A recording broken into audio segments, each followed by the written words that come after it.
But like it's funny sick, but like honestly she's sick. Oh, also for her romance book, yes, give me nothing. If you controlled F this book, photography would be a word that was in here at least 2,000 to 3,000 times. I'm rusty on how to talk about books now. Hi guys, welcome back to my channel.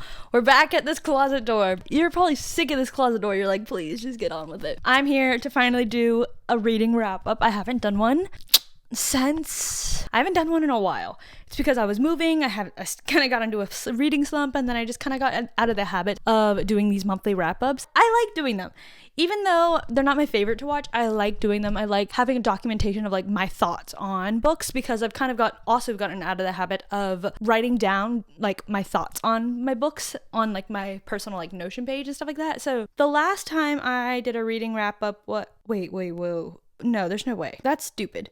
The last time I did a reading wrap-up was February. So 5 months ago is the last time you saw like my monthly reads. This is a combination of my June and July reads because, like I said, I got into a slump. So I hope you guys enjoy this video. I haven't done one of these in a while, but yeah, I'm excited to talk about these books. I have 16 that I'm going to briefly speak about. In June, I read 5 books. And so I read 5 books in June, it's still good, but it's a lot less than I normally do. I feel like my monthly average is around 8 to 10 on a good month now. I think I read 5 books in May as well, so really fell off those 2 months, but I feel like I'm back into the swing of things. So, and then all those books averaged out to a rating of 2.95 stars. That's my average star rating for June, so not the best month at all. My genre breakdown for June was I read 1 horror book, 2 romances, 1 literary fiction book, and then 1 YA fantasy book. That's the June stats. So now in July, I read 9 books and I had 2 DNFs. So I'm not counting those DNFs as read books, but I will be talking about them and why I DNF'd them and like at what point I DNF'd them. So because I don't really DNF books, but I've kind of got into the habit of like knowing what I want to read and like DNFing if I just really don't want to read it. So I'll speak of my changing relationship with DNFs. But so I read 9 books in July, back in the swing of things, really locked in this month. All those 9 books averaged out to a rating of 3.36 stars.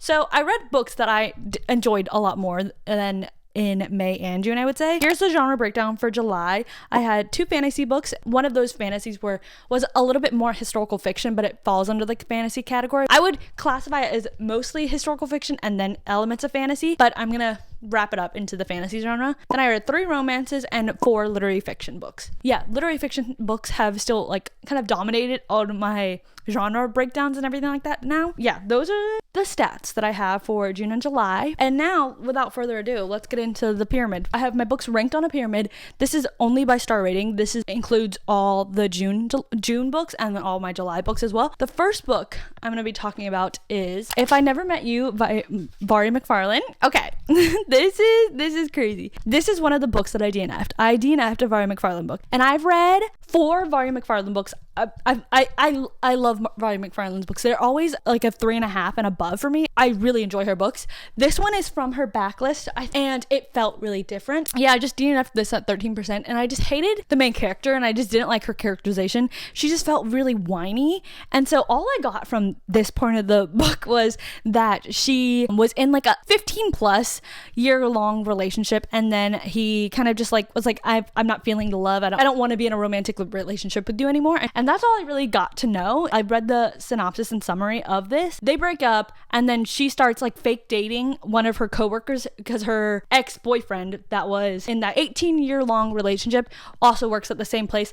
I think he gets a different girl or something like that, and she has to make him jealous because I don't understand why else she would want to fake date somebody. Then that happens. I never got into it more. I read like, I would say 40 to 70 pages. I don't remember off the top of my head, but this was on Kindle Unlimited, and I just did not like how the main character was so whiny. The ex-boyfriend vocalized his like, I don't feel this type of love towards you anymore, and so I just want to be friends. And so she's like, okay, like we were gonna start a family. We've been here for like, you've been my rock for like 18 years. And then all of a sudden she gets really whiny. She's like, I can't believe this happened. I can't believe this happened. I can't believe he did this. I can't believe he broke up with me.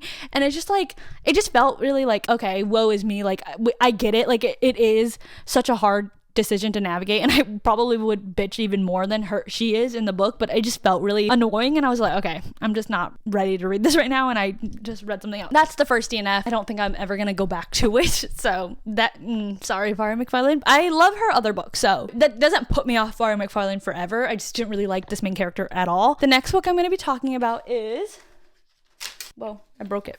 The Book of Doors by Gareth Brown. I DNF'd this book at page 79, and just the concept of it is super cool, but the concept of it, the book really wore off as soon as like the main character found out at like page 30. I was just like, where are we gonna go from this? And I just could not bring myself to read this 80-page book just to figure it out. But basically the concept of this is our main character, she works at a bookstore, and there's a regular at the bookstore, and then he dies. He dies. And so she's like, oh my god, this is so traumatizing, the police are coming. And then as the old man is taken away, she sees that he left a book. And so this book, she looks at it, and it's addressed to our main character, and it's this is the Book of Doors. The Book of Doors, all you have to do is visualize a specific door, and then you can go through that door and be somewhere else. It's like a teleportation, like door situation. And so she figures it out at page 30, and she's like, oh my god, this is crazy. And then she starts teleporting everywhere, and then she's like, okay, this is how that works. And then there's another like intertwining plot of like this other group of people that knows about like the Book of Doors, and how the Book of Doors is really like coveted, and it's like seen as really rare and everything like that. And they're like, oh my god, this is crazy, I need to ransack this book, and so I can have it, and so I can have this power. There's different groups in here, so like one group really wants it for power, and then one group wants to like warn this girl that trouble's coming her way. And so then I kind of stopped the book. As soon as like she mastered the Book of Doors, it was just like, okay, that's cool. The stakes of this book felt really powerful, and it is really powerful, but like it's just a teleportation book. And then there's other books in this universe that can do so much more than teleportation. And so I was like, okay, how am I supposed to believe that this book is so coveted and like people die and kill for this book, the Book of Doors, when there's other books that are like healing books, or like books that can like mind control people? And I was just like, I would rather have one of those other than the Book of Doors, you know what I mean? So it just felt really odd, and I was like, okay, this is not really for me. And the novelty of the concept really fell off really early for me, so I stopped it at page 79. So those are the 2 DNFs that I had, and I was just like, it really put into perspective, like if I don't care where this is gonna go and I don't really want to follow it out, I'm just not gonna read it. That's my philosophy going into any book now. If I just really just don't see it and happening and I'm not enjoying it at all, I'm not gonna force myself to read this. Now it's time to get into the books I actually finished and read. So the lowest rated book that I read in the last 2 months was My Year of Rest and Relaxation. I didn't love it, and I didn't dislike it. So it was just like, it's a well-written book, I would say. Like it's good. I just didn't care for the character. I did read a lot of this via audiobook, and so when I read via audiobook, I just know that I'm going to be not super duper invested in it. Like I'm kind of like lulling through the story, the writing and everything like that, and the concept. It was like fun to like hear the inner thoughts of this one main character who is entirely insufferable. Our main character here, I don't think she has a name. She is severely depressed. She's rich. She has no family, barely any friends. She doesn't love people. She hates people, honestly. She has this idea that to be her better self, she wants to sleep for a whole year. She wants to just take a bunch of meds, sleep it off, and like barely survive. And then she gets intertwined with a psychiatrist who just gives her all the meds that she wants. And so this happens, and you just see the inner workings and hear the inner thoughts of the narrator and our main character, and they are disturbing. They are disturbing thoughts. They're one part of here was like actually just sick, but like it's funny sick, but like honestly she's sick. Yeah, I just gave it 2 stars. I didn't hate it. It's a crazy story to read. It's not like I think everyone has to go and read this, and so that's why I'm not giving it 3 stars. 3 stars is my recommendation. I would like go up to someone on the streets or like in Barnes and Noble and be like, oh, you should read this. I wouldn't say that to anybody, but it was fine. Not my favorite. Okay, the next book I'm going to be talking about is Sounds Like Love by Ashley Poston. I gave this one 2 stars. This is my least favorite Ashley Poston book ever. I've read The Dead Romantics, and I liked that one. This is like the one that blew her up, and then after that she started releasing books year after year. The 7-Year Slip, and people raved over that. People love that book, and I love that book as well. Last year she released A Novel Love Story. I liked that one fine. It wasn't my favorite. I didn't really like the pacing of that story. I didn't really like the outcome of it. So it was whatever. It's not as good as The 7-Year Slip in my opinion. And then I read Sounds Like Love, and I just did not like it at all. Okay, our main character, Joni, her family lives in North Carolina, like the Outer Banks of North Carolina. And so they own this, it's like a bar, saloon type of thing. It's a hot spot for musicians to play at. And so her parents met there. A bunch of like touring musicians always go there, and it's like a staple of this community. Now, Joni is a big time Hollywood songwriter. So she's a song, it goes mega viral, and she's invited to like the Grammys and everything like that. And so she's living at large in LA. And then her mother has, I think it might be Alzheimer's. Her mother and her family, it's like they just don't give the extent of how her mother's doing and her actual condition. So she's like, okay, I'm gonna go to North Carolina to figure this out myself, witness it for the summer. And so then her parents are like, we're gonna sell the Revelry, I think that's what it's called, the saloon bar type of. So she's like, no, I love this place is my home, like I remember being here all the time, this is where my love for music came. In LA she meets this guy Sebastian Fell, and so he was in a boy band, and then he was like the bad boy of the boy band, and then basically he fell off. He just like, but his father is a super successful musician as well, and he's like the 70s heartthrob type of beat. And so Sebastian is planning his comeback, and so all of Ashley Possum's books always have like a element of magical realism. This magical fantasy element in this book is that our main character Joni and Sebastian, they can hear each other's inner thoughts and they can talk to each other via mind. They don't know how this happens, they don't know how to get rid of this connection, but singing the same song that doesn't exist and then them being connected, they're like, oh, we gotta have to write a song. So they write a song for Sebastian's comeback, and blah blah blah. Yeah, he comes to North Carolina, and just felt like really, I don't know, I just didn't like it. I just didn't really feel the connection between Sebastian and Joni at all. And so like that's really important. But here's my Goodreads review. For being in a reading slump, it felt like I was reading the book quickly, which is a good sign. But certain lines of this book felt borderline cringe because they felt like it was trying too hard to be lyrical. The message of this book is definitely a sweet one, especially when it comes to spending enough time with your loved ones before it's too late. But other than that message being hammered into your skull throughout the book fell. Sebastian Fell. Haha. Very flat. Again, I was a little bit icked out with the writing of this book. It definitely felt like it was trying too hard to be this beautiful poetic novel on love and music, but the music aspect of the book felt very textbooky, like you thesaurus.com'd every adjective and noun that had to do with songwriting and music theory. It just felt very like it's not flowing right. Oh, also for a romance book, give me nothing. Sebastian Fell, more like Harry Styles fanfic that fell off the deep end. No, but I really just couldn't connect or feel the chemistry between Joni and Sebastian. That's my review of this. 2 stars is that. I'm not gonna hammer about why I didn't like it even more. We're just gonna move on. All of Us Villains by Amanda Foote and C.L. Herman.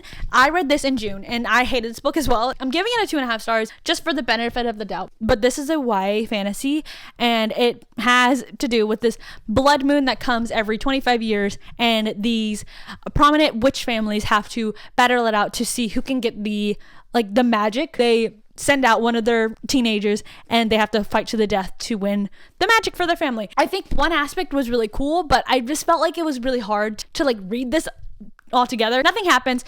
You have 4 different characters. They gave you nothing. And then also in this book, there's 6 contestants, but you're only reading 4 characters. And it was just like, like, why are we doing that? Like, no, there's 7 characters. Yeah, I guess there's 7 families. Yeah, there's 7 families. Why am I thinking 6? 7 families. I don't know why I said 6. And you're not getting 3 other POVs that are like vastly unimportant, but like we kind of need them to like round out this whole story. And it just felt like it wasn't complete in my opinion. I was like, okay, I'm so unimpressed and so bored of where this is going and everything like that. All the characters felt really flat except for one character that I would say is the main character, but like they didn't get enough time in the book to like solidify them as the main character. And I was like, oh. And then the twist, it was just like, I just don't care. But I feel like the only redeeming quality of this book was that the fact that in this like city, Ilvernath, every other human being doesn't know that magic exists. It's just gone forever because we used it all up and we've just like depleted all this magic. But Ilvernath is holding the secret that these 7 families have the ability to have this high magic that no one else can have except for the winner of the tournament of one of the 7 families. They're getting backlash for sending these children in to die as well. There's that. And then also in Ilvernath, there's like lesser families that still have magic. They can have the ability to like create curses and like do minor spells and stuff like that, but no other human being has the ability to do any of that. But yeah, I gave this 2.5 stars. Meh, I just didn't like it. Oh, next book I'm gonna be talking about is Diavola by Jennifer Thorne. This one is my horror book, and I don't really read horror, but this one was kind of fun. It was creepy enough that I was hooked. It's like you think something's happening, but you're the only one like seeing that something's happening, and then you're like, your whole family thinks you're going crazy. So Diavola is like that. This family goes off to vacation in Italy, and so they book this really big mansion house. Stuff starts happening at this mansion. They don't like, it's stuff that's unexplained, and so our main character Anna, she's kind of lost, honestly. She's not having the best time. She's recently broken up with her boyfriend, and so she goes off to this family vacation, and her family always dogs on her. They just feel like she's the cause of a lot of issues, and so she goes on this family vacation unwillingly, basically, and she's like, oh my god, everything that's happening because of this like horror aspect of the book is getting blamed on Anna, and so she is going through it in this place. I would say it's like a ghost devil type of horror type of thing, and so those always scare me because I hate ghosts and everything like that. I think it's because I was traumatized as a kid from the Conjuring movies and everything, like, and the Paranormal Activity and like all those things that are like fake ghost movies scared me as a kid. So this is why it's like my type of horror, I would say. 3 stars. I enjoyed this book and it was fine. It was a fun little horror book, and I liked the gothic elements of it, and I liked how the story played out. It's like less than 300 pages. Like, I liked the progression and the pacing of the story, especially because I thought it was just gonna take place in this mansion house Airbnb in Italy, and it surprised me a lot in different ways throughout the plot of the books. I recommend reading it. So there's that. Next, on the second row. Oh my god, only on the second row. The next book I'm going to be talking about is One Golden Summer by Carly Fortune. If you watched my last reading vlog, I kind of dogged on this. I gave this one 3 stars. I think the plot was fun. I didn't really care for parts of the writing of this book, especially how Carly Fortune kept describing our main character, Alice, as a photographer. If you controlled F this book, photography would be a word that was in here at least 2,000 to 3,000 times. It was insane how much Alice was like mentioned that she was a photographer and she's lost her spark. It was just like annoying at this point. She goes to this lake house that she spent a summer in that sparked her love for photography, and so she's looking after her grandmother who's recovering from a hip injury, and so she's like, okay, I'm gonna spend some time with my grandma at this house. And at this house she meets the main character, Charlie Florrick, and he is the brother of Sam, who's the main character of Every Summer After. So he is kind of like a perpetual flirt. He's seen as like the golden retriever type of person, and he's always happy. And so this happens. He's at the lake for the summer, and he's looking after this lake house that Alice and her grandmother are staying at, and so they kind of hit it off. They start becoming friends, and I think that part of the book was really nice. I enjoyed the friendship aspect of this book, how they progress from being strangers to friends to lovers. I loved it. It was super cute. They opened up to each other, and they saw each other in such a different light than anybody else sees them. And so I really wish that Carly Fortune leans a lot more heavily into Alice's like family dynamic, because Alice is a perpetual people pleaser. She's always pushing off her needs and her desires for somebody else. Like to be said, she's looking after her grandmother after she has like so much freelance photography work that like she could be working on, but no one else in her family is gonna be looking after her grandmother. She has 3 siblings, but no one else is looking after her grandmother except for Alice. She steps up to the plate, and so I really wish that she leaned more into that aspect of the book. I just love a complex family dynamic, and it did go into that. Like, I'm not saying like it was like overlooked completely, but I wish it was elaborated more on, especially because Alice's personality felt solely photography based, and it just felt like she wanted to find herself in her work again, and I was just like what? Okay, there's that. 3 stars. It was fine. Next, I'm going to be talking about Wayward by Amelia Hart. I have had this book for so long, and basically it's like a generational story of these wayward women throughout this whole entire like family tree, basically. And so we follow 3 different characters. One of them is in like contemporary time, 2019. One of them is 1619, and another one is 1942. So all these women are wayward women, and so they have ancestral ties to witchcraft and everything like that, and so it deals with that. So the character in 1619, she is tried as a witch, and then it just expands upon after that through all the different wayward women. And I liked the historical aspect of this, and I really enjoyed the contemporary lens, like contemporary timeline of this story. I don't know, it just felt really good because our main character, she's not having a great time in her life, and so she escapes this and she goes to the wayward cottage. And so a lot of this story takes place in a cottage. It's either Scotland or the really rural like north countryside of England. And so it just shows how like the timeline and like the way that nature and like how these women come together with nature and with their ancestry to like be in a good place. And I just felt like it was really heartwarming and I liked it. It was a fun little witchy book. It feels really different than like other witchy books that I've read. I liked the pacing of it. I liked the progression of the storyline and how everything played out, and how at the end of it, they're just so connected to their one ancestor, Altha, which is the 1619 female main character. So there's that. So 3 stars. I enjoyed it. It was fun. Next I'm going to be talking about Atmosphere by Taylor Jenkins Reid. I gave this one 3 stars as well. This love story, it was cute. This storyline is really fun. Our main character, Jane, she's always dreamed of being an astronaut, and so one day she finally gets taken in by NASA, and she's like, oh my god, she's training to be an astronaut. This is happening. It takes you through the timeline of her training to be an astronaut and how she kind of like puts her foot into the world. Jane's the most like likable Taylor Jenkins Reid character that I've read so far.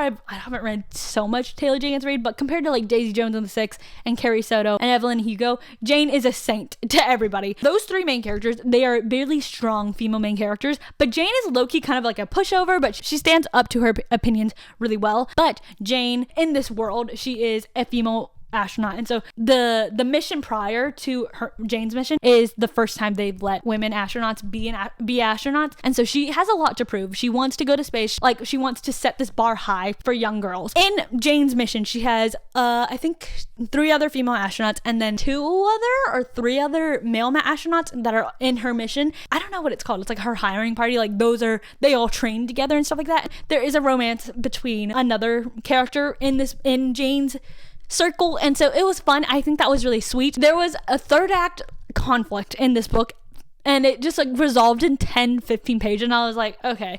I enjoyed the romance. It wasn't my favorite ever. I thought the romance was really sweet and everything like that, and I liked the way that everything progressed, but I just didn't really get that like super like connected and love feeling from this book like a lot of people have, and I think it was really good. I just think that sometimes some of the writing in this book felt really off to me, especially because in the beginning there we have the timeline of Jane first being hired until like the end of the book, and it just like sometimes at this end climax event, it just was like interspersed between the books, and it was like not in Jane's POV, and this whole book is in Jane's POV except for those chapters and that like climactic event. It was like so jarring to read about because it was like we're only in Jane's POV, and I was like, then we're not in Jane's POV, and we're just like an outsider looking into the situation and stuff like that. And it was just like, I was like, whoa, what is happening? Some aspect of the book like felt really slow paced, and then all of a sudden they like really amped up, and like we spent a lot of time talking about Jane and her training to be like an astronaut that actually goes up into space and stuff like that. And some aspect of the book fell flat because it was so focused on the NASA astronaut portion of the book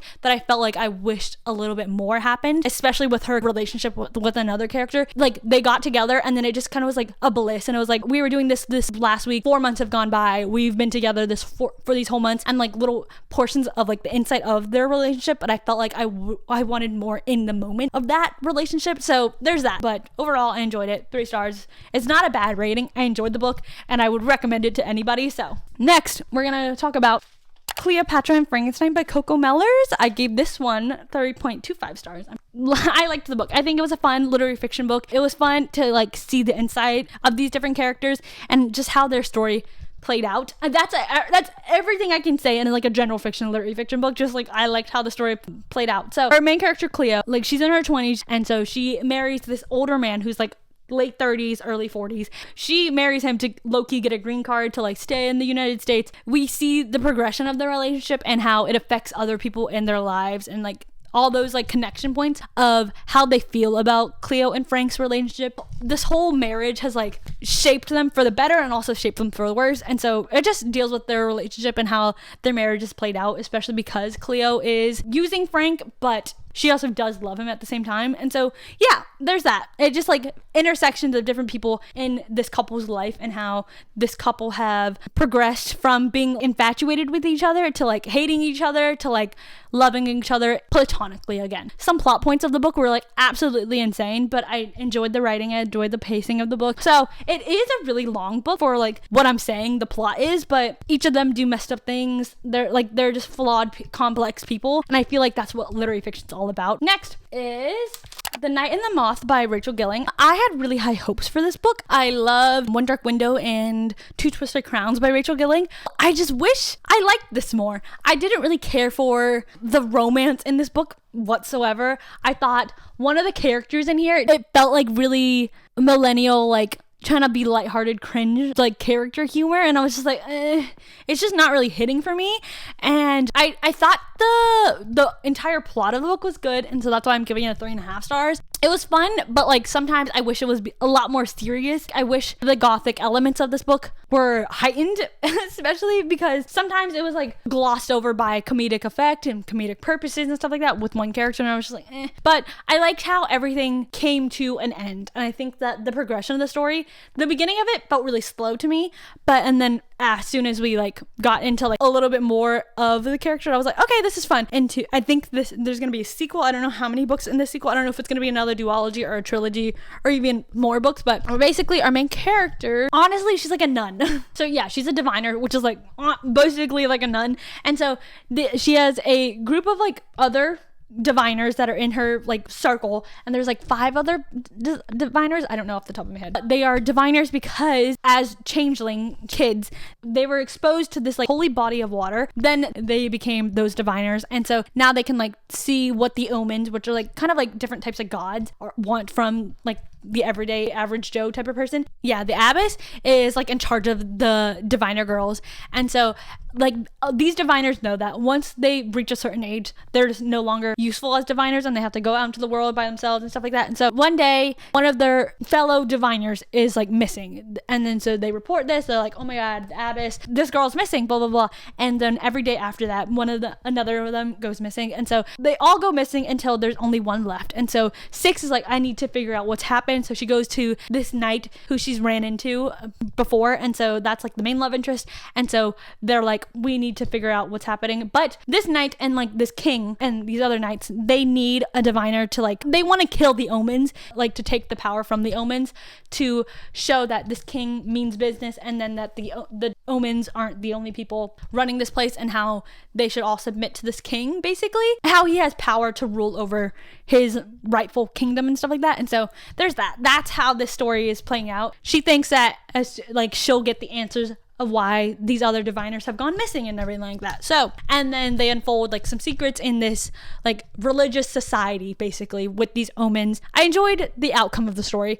Some parts of the pacing felt a little slow. So there's that's my thoughts. Next, I'm going to be talking about Sunburn by Chloe Michelle Howarth. This is my Book Club's July pick. I gave this one 3.75 stars. It's a literary fiction romance type of book, and so basically we follow our main character Lucy, and it's like a coming of age story on how she kind of like comes to terms with her sexuality because she feels so strongly towards Susanna, and it's just like her coming to terms with her sexuality, how she deals with this all in a conservative small town in Ireland in like 1990 or something like that. It's sweet. I think the first 100 pages, and this is like only 300 pages, the first 100 pages were a slug for me to get through. Like, I feel like the setup of the story was a lot, and it was just very info dumpy, and like the way that each dynamic between all these different characters. But as soon as like Lucy and Susanna's like storyline kind of like came to a front, I was like, okay, I'm enjoying this. And so this starts when like Lucy and Susanna are like 15, and then it goes until like they graduate and go out into the world after they're like when they're 18 and stuff like that. It was fun to like see the progression and like how they have grown up and how they deal with their relationship towards each other and stuff like that. I really enjoyed like the ending bit because it does deal with like them in the future when they're like in their 20s, like navigating life and stuff like that, and it was fun.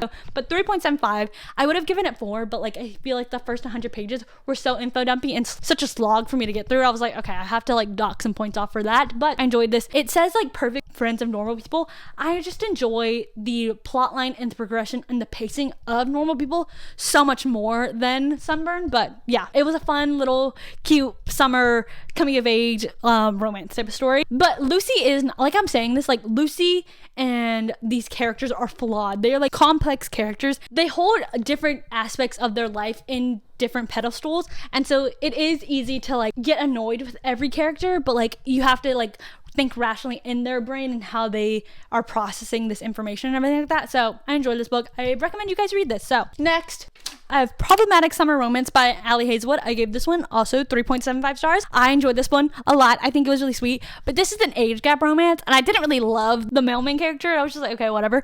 I enjoyed our female main character. Maya is the younger sister of Eli, who is the main male character of Not in Love. And Not in Love is like one of my favorite Ali Hazelwood books. It's my second favorite after Check and Mate, but I love Not in Love. So I really enjoyed being in Maya's head. I feel like she was so mature and rational about everything. And so she's had this like crush on her older brother's best friend, Connor. Connor's always viewed Maya as Eli's baby sister. Maya has always felt these feelings towards Connor, and then Connor's like kind of like pushing these feelings back, and then they get into kind of like a fight where they stop talking for a while. And so Maya still has feelings towards Connor, but Connor is very like blatant and like, we're never going to explore this and stuff like that. And so now fast forward in Italy, Maya is going to her brother's wedding. Connor's also at this wedding. He's the best man, and Maya is one of the bridesmaids. Everything happens at this wedding in Italy. I actually liked the setting and like the plot line and everything like that towards this wedding, and it feels like everything is going wrong at this wedding. And so Maya is like kind of trying to be level-headed with her brother and Rue specifically, because they're just really stressed out because of this, all these things that are happening. But she's also trying to keep her distance away from Connor because Connor stopped communicating with Maya, and then Maya's like trying to like figure out like why this has happened and like why he kind of cut off communication, and he's like trying to stay away from her because she's like he just feels too heavily towards Maya. The relationship was fun. I just really enjoyed Maya's character, and I didn't really care for Connor. I was just like, okay, whatever. Some things were like swoon worthy, but like overall he's just not my favorite male main character, but I enjoyed the plot line and everything like that. It was fun. There's that. That's my thoughts on problematic summer romance. Next, I have Rebecca by Daphne du Maurier. I gave this one 3.75 stars as well. Really enjoyed this one. It felt really slow in the beginning, and I feel like I just didn't expect it to go in a way that it did. It's like a modern classic. I don't know. It's like a classic story. It's not like a classic like Jane Austen classic. It's like a suspense romance suspense type of story. I remember reading this and I was like, felt so very Hitchcock in the way that like some of the way that the story was written and stuff like that, and how like different motifs of like sound and like objects were. And I was like, this is why Hitchcock adapted this book into a film. It read very Hitchcock, and so I was like, well, that's fun, because his adaptation of this book is super duper famous. In this book, our main character, who doesn't have a name, she's just Mrs. De Winter, and so she marries Maxim De Winter, and he has a big Cornish estate in Cornwall in England and stuff like that. And so she leaves a position as a stewardess to become his wife, and so now she's in charge of Manderley. I think it's Manderley, but she's in charge of his like big estate and now and stuff like that. And so she meets a bunch of different characters that are already in this house and stuff like that are already in charge of this house. But our main character, Mrs. De Winter, finds out that Maxim, like his ex-wife, has died, and so now she's like dealing with the repercussions of how she believes that Maxim is not over his dead wife and he just married to Mary, and like she's haunted by Rebecca, and how Rebecca has haunted her entire marriage and the house and the employees of Manderley House. The first half of it feels really like Tolerated by Taylor Swift. Like that is like, this is a big inspiration for that song, and it felt really like that a lot. Like the writing in here was super beautiful, and it was like so like immersive, but then it like takes a twist, and I was like, I wasn't expecting this twist at all. It's a very mystery suspense type of twist, and I was like, okay, that part of the book, it really got me back into like the flow of everything. Before the like that reveal at like 55-60% into the book, it felt really like slow and like just like mundane, because it just deals with Mrs. De Winter doing the everyday of this house, and like trying to fit in to Maxim's life and everything like that, and how she doesn't know how to fit in because he's like older than her. Everyone doesn't like really take her seriously. I enjoyed the book. 3.75 stars. Next, we have Out on a Limb by Hannah Bodum Young. This is a super sweet romance. I read this and I was like, wow, I can't believe I didn't like this. I know why I didn't try to read it for a while. It's an unexpected pregnancy romance that happens because of a one night stand. And so I just think that the relationship and the dynamic between the main characters was super duper sweet. They had such great open lines of communication, except for like this one miscommunication part. The progression of their relationship was super duper cute, and I loved it, and I loved like the longing feelings they had towards each other, and it was just super sweet. Bo is the main male character, and so I think in the last like year or so, he got his leg amputated, and our main character, Wynn, she's been born with this disability where one of her arms is smaller than the other, and so they kind of bond between these different like aspects of their life. They have such a sweet, cute relationship, and their friendship blossoming because of this co-parenting situation and everything like that. And also I loved Wynn's friends. Her friends are super duper cute in this book, and I loved it so much. It wasn't super duper into like the process of pregnancy that I've read in another book that deals with like a pregnancy situation, which was Ready or Not by Cara Stone. It was just an emotional connection between Bo and Win that I really enjoyed, that it was really fun. So I'm gonna read you my Goodreads review because I'm rusty on how to talk about books now. 4.25 stars. Romance is so back. Sweetest little romance ever. So comedic and heartwarming at the same time, and not comedic in an overly cringe way, but a very nice rom-com-y way that makes the characters all the more endearing. Win is dealing with an unexpected pregnancy, and the baby daddy Bo is actually to die for. The romance of this book was just so good and pure. Every interaction between the main characters, every stolen glance they caught the other person having, and each time they put the other person's need in front of their own, makes their love feel so real and raw. The build-up of the whole relationship was slow, but entirely necessary. It led to an epilogue that I didn't entirely hate, which is shocking because I hate every epilogue basically. This book had so much great representation in it, great disability representation, great friendship and communication, and great mental and reproductive health chats. I love the way the topics were approached in this book and didn't feel preachy and flowed really seamlessly into the plot. I just had the best time reading it, and I can't kick myself in the face enough for waiting so long to read it. The reason was because I definitely don't care much about pregnancy, but this book was an anomaly basically. Also, I read this book in basically one sitting, which adds to my enjoyment and show like during this like book slump area of my life that I was just like, oh, this is such a fun and cute and pure romance that just felt like really epitome of like rom-com, and like those are my favorite types of books, and so I loved it. I love this book. 4.25 stars. Great book, great book. So now the last book I'm going to be talking about, and my favorite book that I read in 2 months was The Wedding People by Allison Espach. I think I'm saying that right. I'm so sorry if I'm not. But this book is a literary fiction book, and I read this in July. I gave this one 4.25 stars as well. I just enjoyed this one a little bit more than Out on a Limb, but it's the same rating. I loved the way that the story progressed. It was so fun. Our main character, Phoebe, she's an all-time low in her life, basically. She's a college professor, but she's not like a tenure, so she doesn't have like job stability and stuff like that, and so she doesn't get these benefits from this job. And so which is horrible. Her husband has left her for another teacher in the same college, and she's dealing with that. She has to face these people basically every day because they're colleagues and stuff like that, and so she's not having a great time. And so she has the idea to go and book this really expensive hotel for one night. Basically, her plan is to commit suicide at this really grand, expensive hotel. And so she goes to this hotel. It's in Rhode Island, and so she meets this party of people. They're all here for this wedding. The whole hotel is booked out for this wedding. On the day that she's planning to commit suicide, she meets the bride. The bride is like, you can't do this on my wedding. And so they have no stakes in their conversation, so they're just super open and vulnerable with each other, and they just speak their mind. They don't have to hold anything back. So the bride, you can see that she's really stressed about this wedding and how everything's playing out and stuff like that.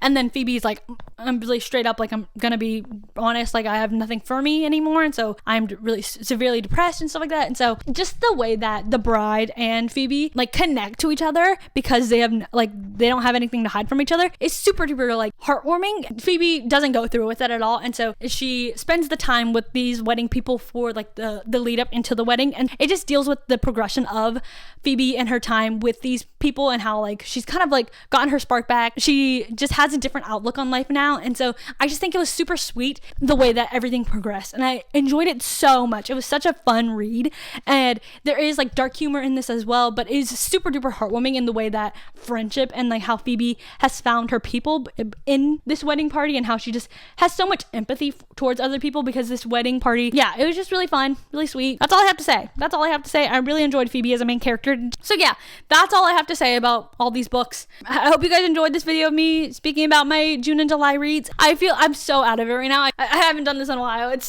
I'm like taken aback how much work this is right now. Thank you guys so much for watching. I hope you guys enjoyed me talking about these books. I hope that you guys kind of got like an insight into each of these books.